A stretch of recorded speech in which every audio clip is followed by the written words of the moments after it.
Hello, welcome back to chapter 6 of the Gita Decoded. We're looking at the Bhagavad Gita, specifically the yoga of meditation. Sister Denise has taken us through shlokas 1 to 9, and we are now on shloka number 10. Sister Denise, thank you so much for joining us today, and very warm welcome. Thank you. I noticed that there are a number of titles, qualities that depict being alone. The words that are used are self-reliance, self-dependence, and specifically in shloka 10, the word that is used is remaining in solitude. And not only that, but what to do when you're alone, not just being alone. The yogin should concentrate constantly on the self, capital S, remaining in solitude alone, with controlled mind and body, having no desires and destitute of possessions. How do you understand this? And Sister Denise, I'd like you to explain this shloka in light of a person who chooses to lead a, well, I hate to use the word normal life, but let me give you a practical example. This person has a family, and he goes to work every day, comes back, has to fulfill his responsibilities at work and his family and his friends, and has hobbies on the side. So how does he integrate this practice into that? This is the normal circumstances for most of us. And even if you have somebody who is in an ashram, you know, there's still a dimension of normal life that's still going on. So I think it's all to do with your inner space. Very much recommended, which we do in Brahma Kumaris, is to suggest to people include a good space in your place where you live for meditation. Some people, they keep a chair on their balcony of their flat. Some people, they have a space in their bedroom which they keep for meditation. The reason is that when you meditate regularly in a particular place, which is just you by yourself, that little area takes on the atmosphere and vibration of meditation, which is going to help you when you come there again for further meditation. So this on the external level. And you'll see also in this chapter of the Gita, there's a whole thing about how you set up your meditation space. And people really like it when they have a very specific meditation place. It can be quite elaborate, but doesn't have to be. You know, it can be just you go for a walk regularly somewhere and you have a spot in the park or on the beach or wherever you go for your walk that you regularly sit for your meditation. Solitude is not just only you're physically by yourself. We use the word in Hindi ekant, and ekant has a lot of meaning. Ekant also means that you have understood the full meaning of the one. Why are you in solitude is because when you're by yourself, you're with God very easily. You don't have to be with God, but to be by yourself is a precursor to being with God, because when you're by yourself, you can move yourself away from the world of people, the world of things, the world of matter, and go for the world of the spirit. So there's that aspect. And in solitude, you start thinking about things that you don't think about when you're engaged with people and duties and whatnot.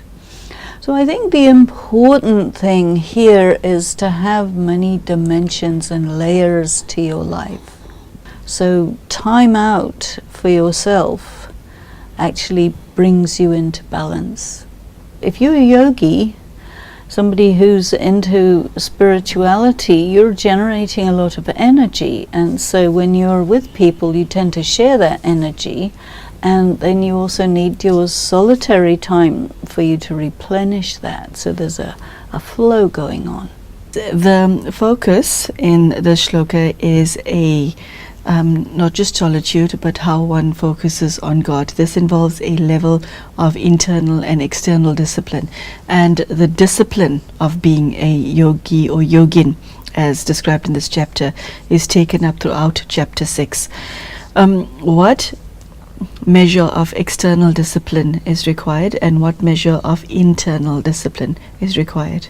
There is something to be said for the external discipline. You know, if you keep your space uncluttered, it gives you space to think. You're not pulled by this and that things. If you keep your time such that you don't have to rush to meditate, you know, that you've disciplined your use of time in the day, you discipline your space, you discipline your meetings and all of that, so that you really gaining time. A lot of people say, I don't have time for meditation. We don't have time for meditation because we don't discipline our use of time.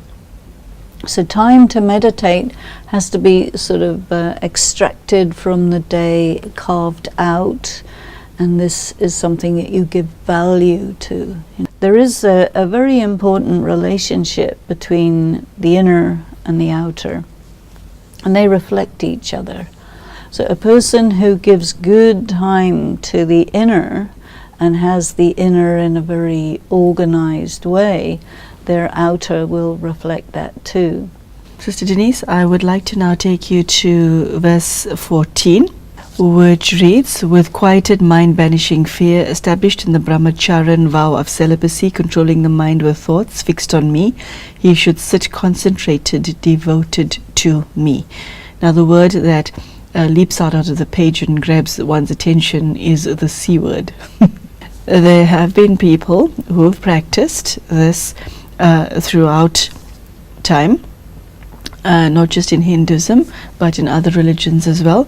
How does one link a brahmacharan vow of celibacy to the rest of the practices enunciated in not just this chapter, but throughout the Bhagavad Gita? Where does it fit into the picture? And my second question, riding on that, is in order to be spiritual and to fulfill what is expected of you within the Bhagavad Gita, do you have to be celibate? Can you not lead a family life? I think it's very interesting that here it's very specifically stated that if you want to be really successful in your meditation, you will decide for yourself that you will renounce your sexuality, because it's connected with the whole question of passion. And passion is the fire which leaps all over the place, and the meditator is like a flame which is not moving. So very powerful image, and very rare to be able to achieve that, obviously, isn't it? Sure. Because the average flame does this. Yes. Yeah. And as soon as you get into passion, then you have a conflagration, you know. So what we see here is that if a person really wants to take their spiritual practice to the highest level, celibacy comes into it. And you will see in different religions, the monks and nuns, the sannyasis, you know, people who really want their spiritual practice to be the central part of their lives, they will decide to practice celibacy. Then you have to deal with all of that energy, physically, emotionally, psychologically, and every which way, because in a way it's part of solitude. When you're sexually active, you're with someone. And when you're married, you're with someone, you have your children, you're engaged in the whole family. But there's a lot of people who maybe start their families, get their children grown up and so on, and then they may decide at a later time to be celibate. There are a few people who are inspired to remain celibate and they remain virgins for their whole life. And so you just have to really kind of understand yourself and see what kind of person you are. And if you think that from a young age you want to do this, then okay, that's very good. Or you may start like this and then move into family and then return to celibacy. There's that format as well. I mean, you do however seems to be the right thing. And celibacy has to be a choice, almost like a vocation. Celibacy isn't just abstinence or renunciation of the pleasures of the flesh. Celibacy is a very, very refined type of state of being where, you know, you're really progressively moving yourself away from the body, and you're actually shifting your body, because the body can be refined even on the cellular level, you know, and when you're in a spiritual practice very intensively, it is going to shift you physically as well. In what way? You become highly sensitive, especially highly sensitive to vibration. Each person has their own vibration. So even if you touch another person, you'll get some sort of electric shock because your energy and their energy don't necessarily match. And this is also connected with the idea of detachment. If you want to take it to that level, you want to really go into your solitude. But I don't think it's useful to just avoid everybody or try and avoid the natural realities of your physical body and your sexual urges and so on. You have to work with them, you have to work through them, you have to decide, what do you want? Okay, I want to now go to verses 16 and 17, where a balanced lifestyle is advocated. And the last line of verse 17 is a very attractive one. For him who is moderate in food and diversion, whose actions are disciplined, who's moderate in sleep and waking. And there's other moderations mentioned in verse 16. It is said that yoga destroys all sorrow. Isn't that beautiful? Yeah, it's a wow. Okay, and I think this is the sweetness of the Bhagavad Gita. Every now and again you see one of these lines that think, I want this. Yet, if you look at the number of people who read the Bhagavad Gita, a large percentage of them have lives that have a lot of sorrow in it. And I'm not even mentioning the people who don't read the Bhagavad Gita. So I'd like you to discuss moderation with us and this line. It's connected with renunciation. You know, in Brahma Kumaris, the way we practice it is like this. There's a kind of a standard of lifestyle in terms of, you know, your room, your office, your kitchen, your classroom. It has to be comfortable, but not something you are going to just sink into and fall asleep in.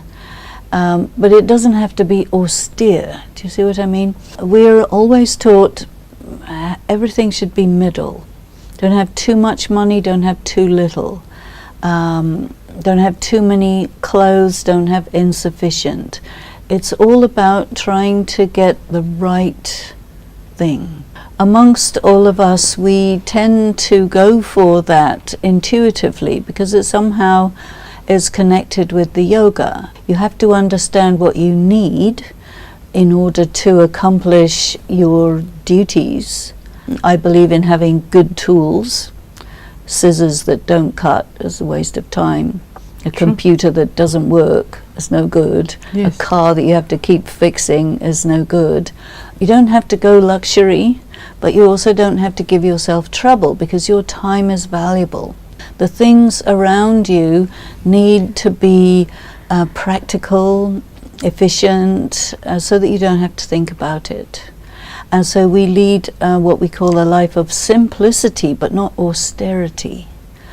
That's a very powerful distinction, because, Sister Denise, a lot of people reading these chapters think, I can't be attached to my family. I cannot be attached to things.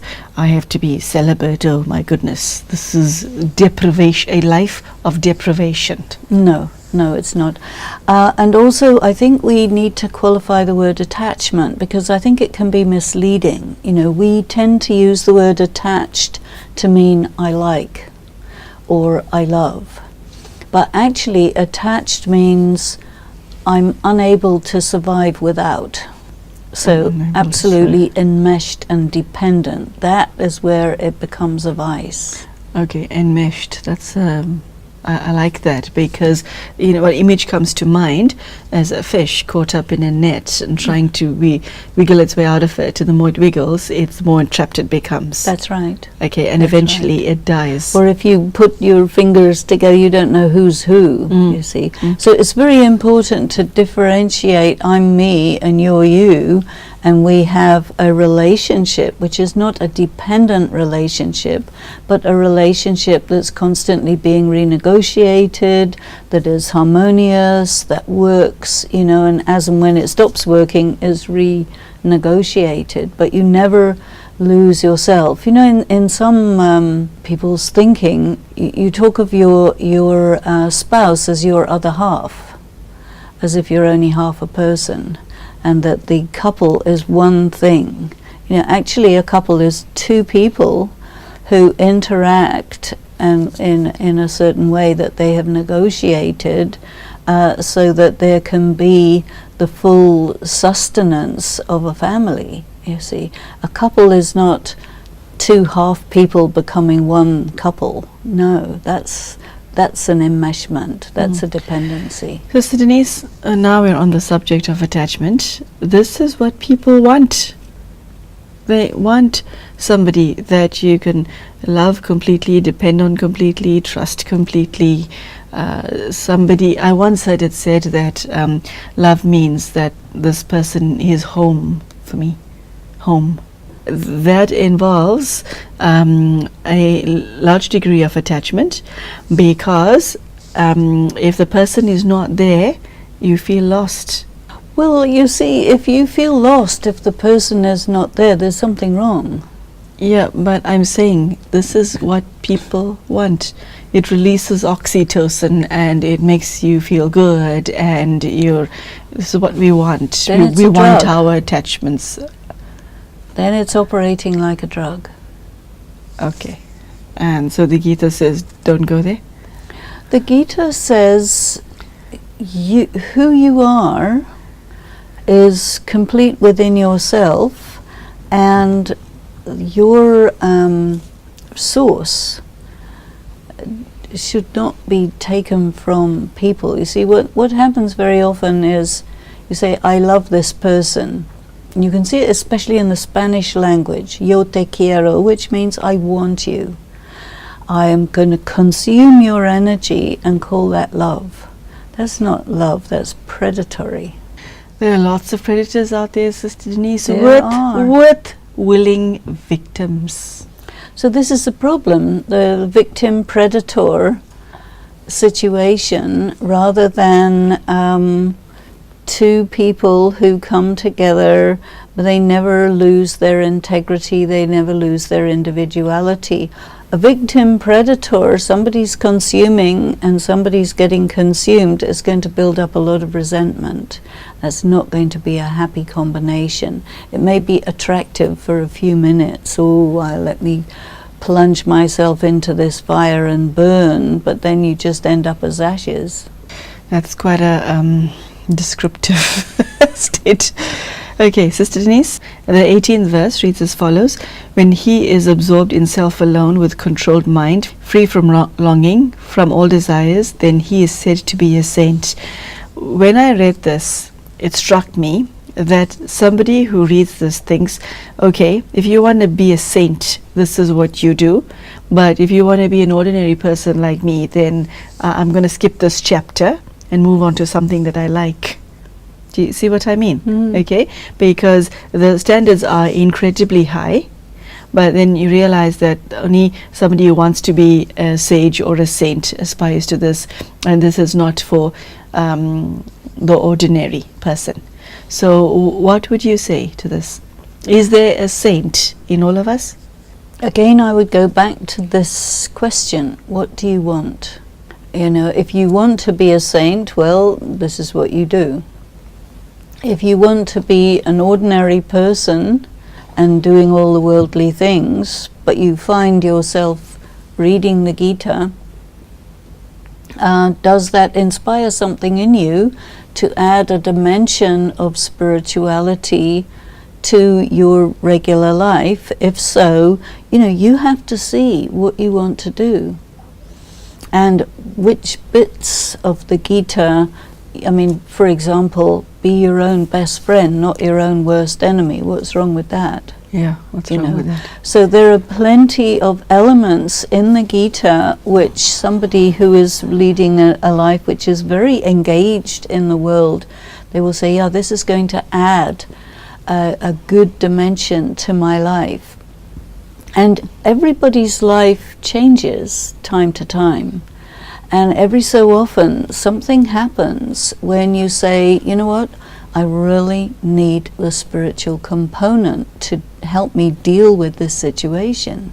Now, I remember when one of my family members' spouse became very, very dangerously ill.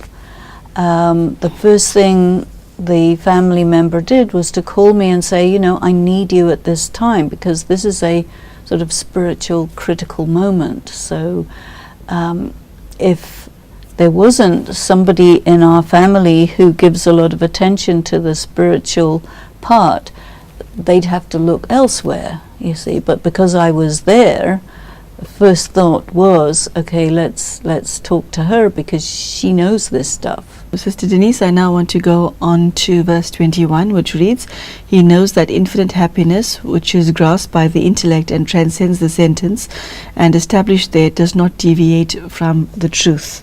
Tell us about happiness, which transcends the senses. That is very interesting to me, because if I look at the way, well, I function and most other people function, all of your experiences come from the body. What this implies is that you can have experiences that do not involve your physical body. This is news to a lot of readers. And I think, Sister Denise, with respect, a lot of people read it but just don't get it. Well, look at your mind. Your mind is one of the faculties of the soul, which means that your mind itself is non-physical. And all experiences that you have through your body are experienced in your mind, which is not part of your body. So that means already there is the body and not the body, because the body cannot have an experience. The mind experiences. So the mind is really locked into the body, the sense organs, and the object of sense perception. But at the same time, the mind is perfectly capable of sensing something which is non-physical. One thing that is very interesting, one of the ways that you experience happiness is when you understand something that you didn't understand before. That really brings you a feeling of happiness that's nothing to do with a sense perception. It's in your intellect, it's in your understanding. Then when you are having an interaction with discarnate God, God who is without a body, you can only do that by detaching from your body at the level of the mind and focusing your mind on that one. There you can experience in the mind directly, you can experience the love of God, the peace of God. That is not a sensory experience. That's beyond the senses. So this is what this shloka is talking about. As I hear you speak about God and your relationship with Him, I think we should do an entire episode on that subject alone, because it's every time you speak about it, it's just a taste, not like the viewers to know fully what you mean by engaging with God in an asensorial manner, just using the mind. But we will postpone that for another day, because we have run out of time right now. So there you have it. Sister Denise has taken us through what is meant by solitude, what is meant by going beyond the senses and emanating experiences from within the self that have got nothing to do with the body. She's described what non-attachment means in respect of relationships. So this particular episode to me was extremely educational, and I hope you feel the same at home. And like with everything that's shared here, this is not theory. The Bhagavad Gita was never meant to be theory.